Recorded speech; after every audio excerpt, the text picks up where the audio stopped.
Hello world, it's me, Wolf, back at you with another vlog entry. This one's going to be a little bit different. Of course, it's got some musical content, but also to try to get more clicks and more views, I'm incorporating some Star Wars content. So I'm all set up here with my post-workout recovery shake, non-exploding edition.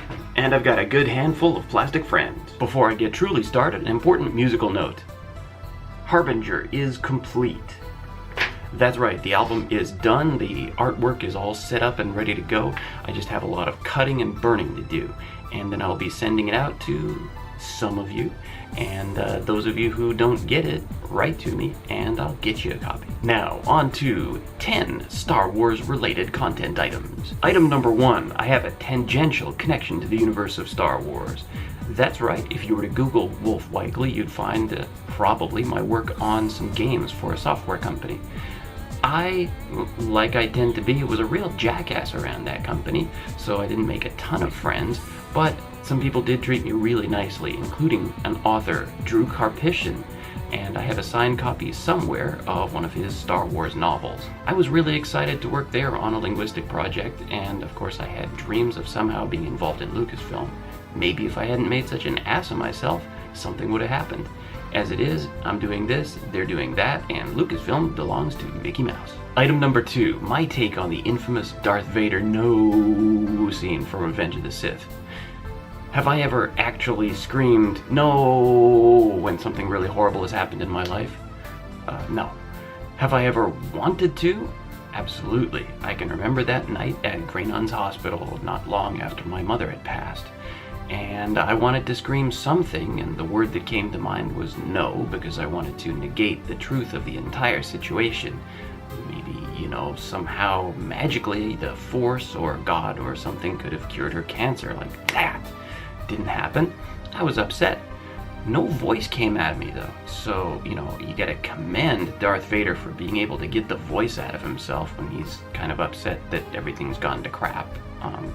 Part of which is Sheev Palpatine's lies to him. But, I don't have a conceptual problem with the word no or with wanting to screaming in an instance like that. I think probably a bestial scream would have been a little better. I didn't even manage that. Point 3 is straightforward. Now, almost a year after seeing it, I have had some experiences that lead me to believe that Star Wars Episode 7 The Force Awakens is not the worst SF movie franchise reboot recently. No, that's Star Trek Beyond. Talk about dumb! Number 4, a question for boys in my generation was, Luke Skywalker or Han Solo? Which one do you want to be? Which one are you? Which will you become? Well, back then the answer was absolutely clear to me. No question, I was a Luke Skywalker type. I always wanted to do the right thing.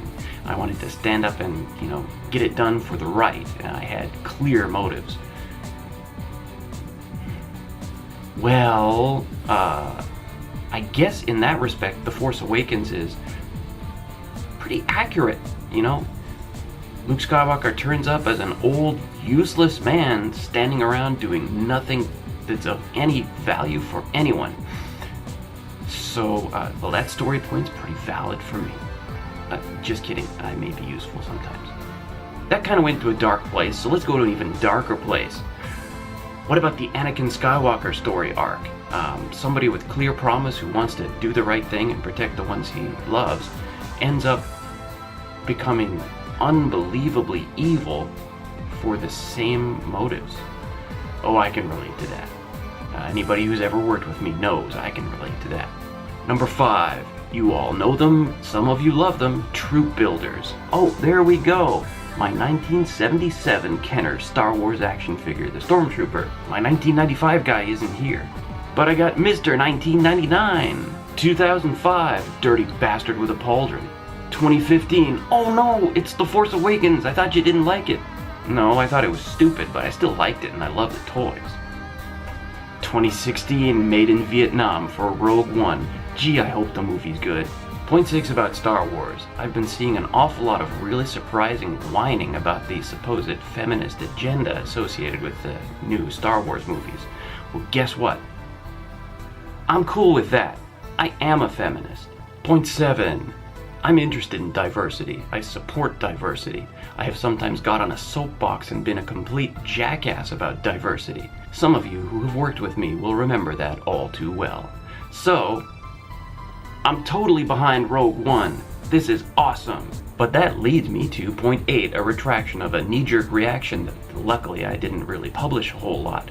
The knee-jerk reaction was to one of the early trailers for Rogue One that showed Donnie Yen whipping out some kung fu and beating up some stormtroopers. And I was thinking, because I live in Asia, well, wow, that's awesome. You know, in a galaxy a long time ago and far, far away, Asians still do kung fu, because that's what they do, right? So I was mad, stereotyping, stupid. Yeah, I jumped the gun on that a little bit in many ways. Number one, I didn't realize, hey, just how special is it that people from this part of the world are in a huge Hollywood Mickey Mouse movie? It's fantastic. There's representation, that's great. Also, you know, I didn't even stop to think for a moment, maybe Donnie Yen is really proud and happy to bring elements of his culture into that gigantic Hollywood Mickey Mouse movie. So I've come around to approve it. Of course, there was also the reaction from me and my wife. Yeah, Space Zatoichi, the blind swordsman? How silly is that? That's Hollywood pandering. I jumped the gun. I put my foot in my mouth. And I'm retracting it now, because according to the research I've done, Donnie Yen brought that trait, the blindness, himself to the character. That was his idea. He's representing his view of the traditions of this part of the world. So I gotta be 100% behind that. Still no guarantee the movie's gonna be any good. Point 9, just very personal. How Star Wars changed my life, hopefully for the better. I wouldn't be a video editor or have any knowledge of Photoshop or probably be into music editing or any good at sound design. Well, I do it. There's no telling whether I'm good at it. That's other people's job to decide. But I wouldn't be into any of that stuff, have any knowledge of how to do it if it weren't for Star Wars and for the amazing bonus features that are associated with the epic multiple disc releases. So I'm really grateful for that. It also affected the way that I shoot and the way that I cut, alerting me to possibilities. So that's pretty awesome. Finally, point 10. If you know me and if you know my music, you may have recognized what's been playing in the background, possibly more than once because I've rambled here. It is music associated with a story that I started writing back in 1992. It was called Steel Eclipse back then. In the 2005 reimagined novel, it was just called Eclipse. And of course that whole series was inspired by Star Wars, 100%. Now, you gotta remember, in the early 90s, there was no hope of any real Star Wars returning to the big screen or small screen. I think there were already some novels at that point. I tried them, and honestly, I wasn't interested. There's a theme in that music, or a motif, called Corona, which is the name of a starship that appears in the Eclipse story. And that starship is 100% based on the Millennium Falcon from Star Wars. The original lead character in Steel Eclipse, Logan Lawrence, is a Han Solo carbon copy. I think if you ever get a chance to read the Eclipse novel from 2005, you'll find that I have recomposited and reimagined so many of the characters that it tells its own story.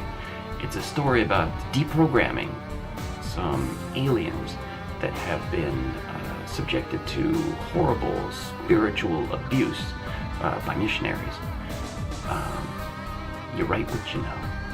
And so that's my music vlog with Star Wars content. Hope you enjoyed it. Stay tuned. You never know what's going to come next.